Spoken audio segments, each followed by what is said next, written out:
Welcome back to Conflicts of Interest. This is episode 427. I'm the host, Kyle Anzalone. Not a whole lot of news to talk about in today's show, probably be a little bit shorter. It is a holiday, so hopefully y'all could spend a little bit of time with your family. You're getting a day off work and, just catching up on a little bit of your foreign policy news in the morning. So mostly Russian news on today's show, but I will have a couple China stories to talk about at the end. And as always, thank you all so much for tuning in. You can find the show at the Libertarian Institute at antiwar.com, on the blog, YouTube, Rumble, and Odysee for the video version.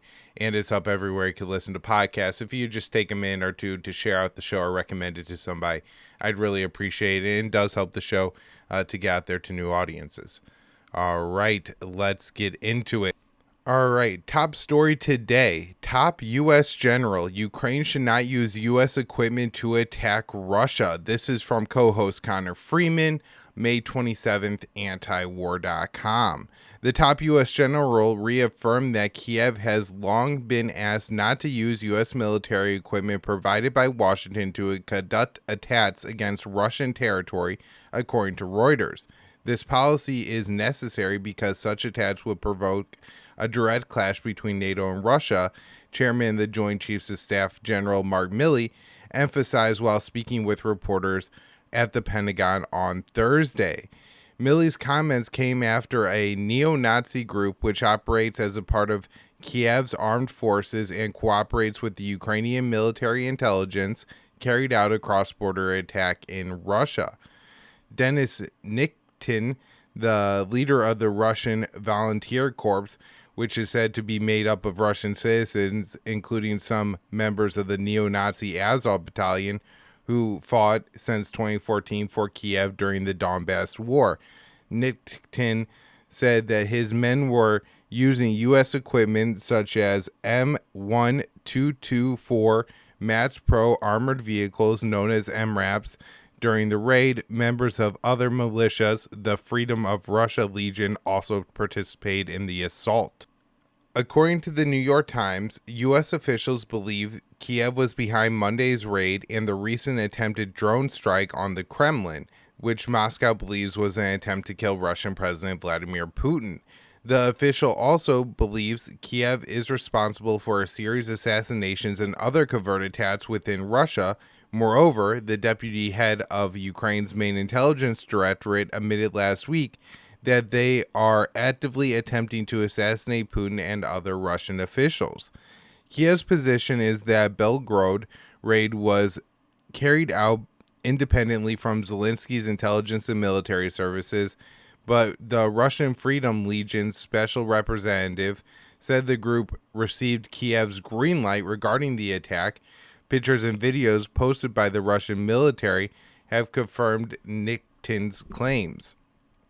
It is no secret for us that more and more equipment is being delivered to Ukraine's armed forces, Kremlin spokesperson Dmitry Peskov said on Wednesday when asked by reporters about the militia's U.S.-made hardware.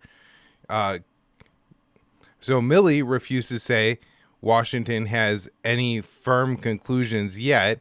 I can't say with definitive accuracy right this minute whether that and I saw the same video, whether that is U.S. supplied military equipment or not, what was the nature of the attack, and who did it with what to whom, Milley insisted. He continued, but we can say that we have asked the Ukrainians not to use U.S. supplied equipment for direct attacks into Russia. For its part, Reuters stated they were able to confirm the location of damaged U.S.-made military hardware such as Humvee military trucks and surrounding details shown in the video, though they could not verify the date it was filmed. Kiev has ostensibly pledged not to use U.S. long-range weapons provided by Washington to attack Russia, but leaked documents also show that Zelensky does not intend to keep his word. Earlier this month, the Washington Post reported that behind closed doors, Ukraine's leader has proposed going in a more audacious direction, occupying Russian villages to gain leverage over Moscow, bombing a pipeline that transfers Russian oil to Hungary, a NATO member, and privately planning for long-range missiles to hit targets inside of Russia's borders, according to classified U.S. intelligence documents dealing his internal communications with top aides and military leaders. All right, so, there is a little bit of good news in there that at least you do have somebody who, assuming, can communicate with Joe Biden to continue to say, like, hey, any attacks of U.S. military equipment into Russia is a bad idea. The problem is I don't think that reflects the consensus in Washington. We have Representative Nadler saying wouldn't care if Ukraine used F-16s to strike Russian territory. Representative Jerry Nadler, a Democrat from New York, and you probably all remember his name. He was, I believe, had a leadership position in the first impeachment of Donald Trump, and so there's, when he was he was on TV a lot as part of those hearings. Nadler said Wednesday that he wouldn't care if Ukraine used American-made F-16s to strike Russian territory, despite the risk of such an attack escalating into direct clash between the U.S. and Russia. When asked by the Epic Times reporter Liam Crossgrove if he was concerned about the potential of Ukraine using F-16s to hit targets inside Russia, Nadler said, "No, I'm not concerned. I wouldn't care if they did." Nadler said it was unlikely that Ukraine would use F-16s to attack Russian territory, but Cosgrove pointed out that U.S.-made armored vehicles were used in a cross-border raid in Russia's Belgorod region that was launched Monday. That may be, but they're not going to use major weapons, things like F-16s, they need for air defense over Ukraine, so they can provide air cover for their counterattack and things like that. They're not going to waste it in Russia. And so this is almost funny because it's almost clear that Nadler doesn't know what he's talking about, and he kind of gets caught in a lie here, and so he just says whatever sounds, well, they wouldn't do that because of this. And I mean, depending if the counteroffensive isn't going to be a success, and if Ukraine knows that it doesn't have the troops, the manpower, the training for the troops, and the military equipment it needs to launch a successful counteroffensive, then the F-16s aren't going to be used for what Nadler says. And then why wouldn't Ukraine use them to try to launch another attack against Vladimir Putin, since, that's something the Ukrainian military intelligence has said that they're doing. So far, there is no clear timeline for when the F-16s will be delivered to Ukraine, and that's something I really want to emphasize. I know that my estimate on this show, very late this year, maybe next year, I think actually longer. I think we're probably looking at next spring. But there's going to be a lot of factors that change that. And part of it is how bad the West really wants to deliver F-16s to Ukraine. And also, I would guess, there's some other factors, like if the main focus here is really using the F-16s to replace Ukraine's air defense systems, then how many more months of air defense ammunition can they supply Ukraine with? Because that'll make a big difference. And then another thing that I really don't know the answer to, if anybody in here, the former F-16 pilot listening, or somebody who is in the Air Force and is familiar with this kind of stuff, I'd be really interested to know how complicated it would be to use F-16s as essentially the country's air defense. Is this going to require a heavy amount of training, or is this simpler operations that can maybe be pulled off by more inexperienced pilots? Because if that's the case, then maybe we are looking at 4 to 6 months range here, but I really think it's going to be longer. And then, of course, other things that play into this are, does NATO plan to repair these planes inside of Ukraine or outside of Ukraine? Because if it's inside of Ukraine, then they have to train the Ukrainians on how to repair those planes too. Like, that's if you fly them twice, carry out a couple of sorties, and then you need to carry out some repairs on the planes because they received some damage, but you can't do that inside of the country, then that adds a whole nother complicated layer of how you get those planes back outside the country. And so lot of questions, a lot of details to be worked out here. And as we learn those details, I'm guessing in the coming months, probably during the summit in July, the NATO summit in July, we'll have some statements on that. And if it's not fast enough, the Ukrainians will probably start complaining too, and that'll give us some information as well. But once we start to, kind of learn that information, then I think, myself and Dave DeCamp and others will be able to, without, really knowing what's going on in the White House or the Pentagon, be able to, give a better estimate on when those planes are actually going to get to Ukraine. All right, so, just first story, Mark Milley saying don't attack Russians inside of Russia. And now you have Representative Nadler saying, well, Ukraine wouldn't do that even though they're doing that, but he wouldn't care. And then you have another member of Congress, Senator Lindsey Graham, Republican from South Carolina, so another party, also far more hawkish than the chairman of the Joint Chiefs, the highest ranking military official in the U.S. Dave DeCamp writes here, Russian officials had condemned Senator Lindsey Graham for calling for the U.S. funding of Ukraine, the best money we ever spent, after noting Russians are dying in the conflict. Graham made the comments during a meeting with Ukrainian President Zelensky in Kiev on Friday. A video released by the head of Ukraine's presidential office showed Graham say, Russians are dying, and then cut to a different angle where the senator says it is the best money we ever spent. So just for a really quick, I guess, for anybody who hasn't seen the video, I would suggest watch it just so you could kind of get a feel for it. It's not very long. This was posted by the Ukrainians. I initially thought what I was watching was somebody who, didn't like Lindsey Graham for whatever reason. I hate Lindsey Graham, who kind of spliced together a statement in not maybe an unfair way, but that he had like mumbled something in between. But this was the Ukrainians that put this out in this way. So it'll be interesting to see if, Lindsey Graham's office comes out and says, let's clarify this a little bit. But it does seem that, maybe they just changed the camera angle, and Lindsey Graham really did say, in a sense, it's the best money. Russians are dying. It's the best money we ever spent, because that's really disturbing if that's the case. So it's not clear from the video if Graham said anything between the two quotes, but the senator has made extremely provocative statements about the war. He has called for the assassination of Putin and has said the U.S. should start shooting down Russian planes, an action that could spark World War III. Responding to Graham's comments, Peskov, the Kremlin spokesperson, said, it's difficult to imagine a greater shame for a country than having such senators. Dmitry Medvedev, the deputy head of Russia's Security Council and former president, called Graham an old fool.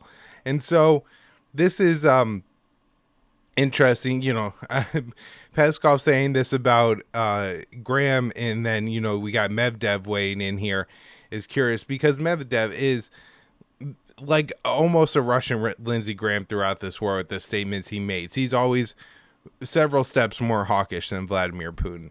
So Graham was asked by Reuters to reply to Medvedev's comments.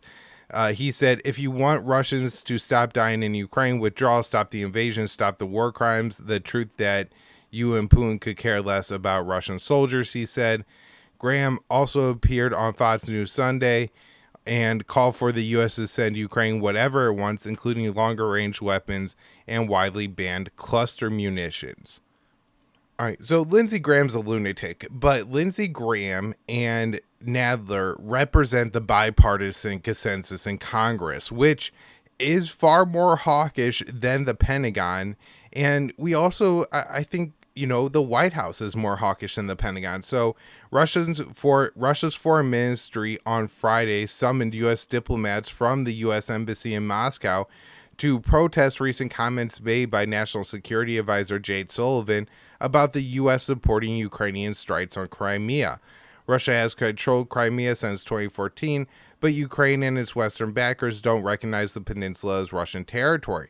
That means the Biden administration's ban on Ukraine using weapons inside of Russia doesn't apply to Crimea. But from Moscow's perspective, the U.S. supported attacks on Crimea are just as provocative as attacks elsewhere in Russia. Sullivan's position is not new. As the administration has maintained throughout the war, Ukraine can use U.S. weapons on Crimea. In July 2022, when asked by antiwar.com if the ban on Ukraine using the HIMARS rocket systems to target Russian territory applies to Crimea, the State Department replied, Crimea is Ukraine. And so, if we look at the dynamics here, I don't see a whole lot of hope that this is going to get reined in on the side of the West anytime soon. You have Congress who, especially when they have bipartisan desires, right? When the Democrats and the Republicans of the House and the Senate, at least the establishment ones, right? There's the Squad, the House Freedom Caucus, who, do fall outside of this, particular consensus. Rand Paul, Bernie Sanders, Mike Lee occasionally. You do have people who aren't always members of this consensus, but, 90 plus, 80 something members of the Senate, 400 members of the House are going to vote on certain legislation in a certain way, and that is the establishment consensus in Washington. It's particularly powerful on foreign policy, and that right now is still clearly aligned with give Ukraine whatever it wants, as many weapons as it wants, weapons that the White House has refused to provide Ukraine so far. They're more hawkish than the White House. Then you have the White House, which seems extremely hawkish and no way interested in talking to Russia or ending this war. I did read a recent piece by Seymour Hersh, which suggested that we have the CIA director, William Burns, acting a little bit as somebody who might want to rein this in, but pretty much everyone else in the White House seems full on with continuing this conflict. And then the Pentagon, which is maybe the most reserved of, the Washington political institutions here, that seems interested in not fighting this war so much, or at least not escalating so far beyond where we already are, and kind of managing tensions with Russia and keeping that as a very important priority and considering the position of the Russians. Anyways, this all seems like, really the dynamics seem like bad news to me, that this war is nowhere near ending. And, we'll see what unfolds in coming days, because things can always change. If Ukraine is really lacking air defenses and they can't get the F-16s to Ukraine before those air defenses are depleted, then things could rapidly change on the ground in Ukraine. If Ukraine attempts a counteroffensive and it's a complete failure, that could maybe sway some more members of Congress, start to fracture little parts of that bipartisan consensus. But at the same time, I think most members of Congress see it the way Lindsey Graham does, which is any money that the U.S. could spend killing Russians is good money spent. All right, next up here, Zelensky asked Ukrainian parliament to sanction Iran for 50 years. Zelensky is upset because he claims that Iran is giving military support to Russia. It seems to me that that's probably happening to some degree. But at the same time, there could be other scenarios here where Iran has provided Russia in the past with a significant number of its drones, which I don't know if that was actually the case, or has helped Russia to manufacture Iranian drones within Russia. And maybe Iran sees that as a difference. I don't think it would necessarily be outside of Iran's interest to, especially if they could keep it to some level covert, supply the drones to Ukraine. They're already heavily sanctioned by the West, so the closer they can move to Russia, the better position that Iran is likely in, as far as, having trading partners and things like that, because being close with Russia helps you remain close to China, as those two countries are very close. And so I wouldn't be surprised if it turns out that Iran is covertly sending some number of drones to Russia. At the same time, that hasn't been proven. So, we should be skeptical about that. The 50-year thing seems dumb to me. Why 50 years? Things could change. And so, I don't know, maybe Ukraine has a history of always putting a time limit on sanctions, but the years thing just seems ridiculous. And that really what they should be looking at is, again, finding a way to end this war. All right, moving on here. Ukraine sent poor untrained men into Bakhmut meat grinder to save better forces for counteroffensive. This is from Dave DeCamp at antiwar.com. He found this right up in the Wall Street Journal. Ukraine sent untrained recruits into the Battle of Bakhmut to save professional soldiers for an expected counteroffensive. And we have been reading for a long time that this was the case. We had Americans fighting in Ukraine making these statements.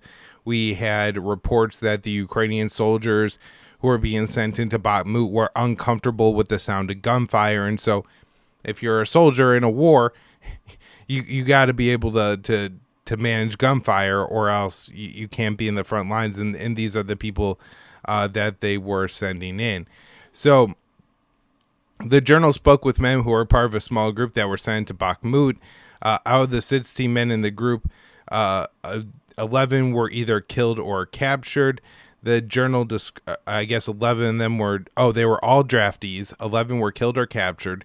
The journal described them as mostly poor men from villages in northeastern Kharkiv region, many of them unemployed, doing odd jobs as handymen or shift workers at factories in the region capital. Some of the men had military training years or decades ago, but none had combat experience. A few of them threatened to refuse orders that they were told they were being sent to the front lines on February 21st, citing a lack of training, but they ultimately went. One man who told the journal that he had told a sergeant that he had never fired or even held a gun before. Bakhmut will teach you, is what he was told. So this was the level of soldiers that Ukraine was sending into this battle, where there may be up to 50,000 Ukrainians that were killed in action there.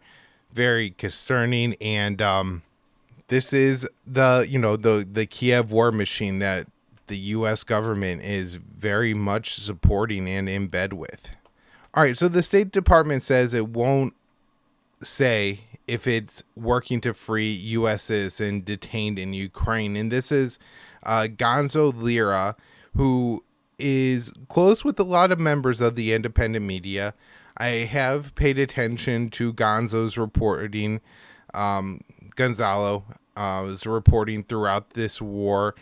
I at times have felt that his narrative was too pro-Russia, and that, he was seeming to make any facts on the ground fit the overall plan of the Russian government. At the same time, this is a war zone, and so it's very hard to be a completely unbiased reporter in a war zone. And he has been in a lot of very dangerous situations and captured and documented a lot of events that would not otherwise have been captured or documented. And so I do think, his role is important here. He's an American citizen, and he's been captured by the intelligence arm of an allied government. And so you will hope that the State Department will be helping here, but this doesn't fit the narrative. So if, the State Department is putting pressure on Ukraine to release an American, then people are going to start asking, why is Ukraine holding an American? And, these are going to raise uncomfortable questions about the information war being waged by the Ukrainian government. All right. The Belarusian president says effort to move Russian nukes to Belarus has begun. Lukashenko said on Thursday that efforts to send Russian nuclear weapons to Belarus have begun, as the two nations have signed an agreement to formalize the deployment. And so, obviously, anytime we're spending the number of countries that have access to our station nuclear weapons is a bad thing. So I don't like this move. At the same time, given America's deployment of nuclear weapons all over the world, including, we talk about this right now. I was going to talk about it in a minute, but Taiwan says it's in talks on being brought under U.S. nuclear umbrella. And so if the U.S. is expanding their nuclear umbrella all over the world, obviously this Taiwan thing is really going to enrage and provoke China. But I think it does give Putin more leeway to carry out his own nuclear moves and nuclear transfers and things like that, because whether you're stationing nuclear weapons in a country or just extending your nuclear umbrella to that country, while there's differences, it's still extremely provocative, and it really changes that country's geopolitical power and how they're going to act. So that's some big news. This is a really important article that Dave DeCamp wrote last week. Russia-China ties at unprecedented high due to Western pressure. And so this is something that we've talked about throughout the war, that the Western economic war against Moscow, the plan to isolate and cripple the Russian economy, bring the Russian war machine to a halt, has not worked out. And I think trade between Russia and China is expected to reach a record high of $200 billion in 2023, and that's up from $190 billion in 2022. And there's so many ways that this relationship is getting deeper, whether it's conducting joint military drills or trilateral drills, even involving the Iranians. Russia and China being a part of these organizations like BRICS, like the Shanghai Cooperation Organization. The deeper these ties goes, the more economic, the more military ties, the less the Western isolation of Russia matters. And so this is, I think, an important note here. And also, the U.S. could put less economic pressure on pretty much any country this way, because there's now an alternative bloc, a growing pull in the world for, countries to drift to if they're isolated from the West.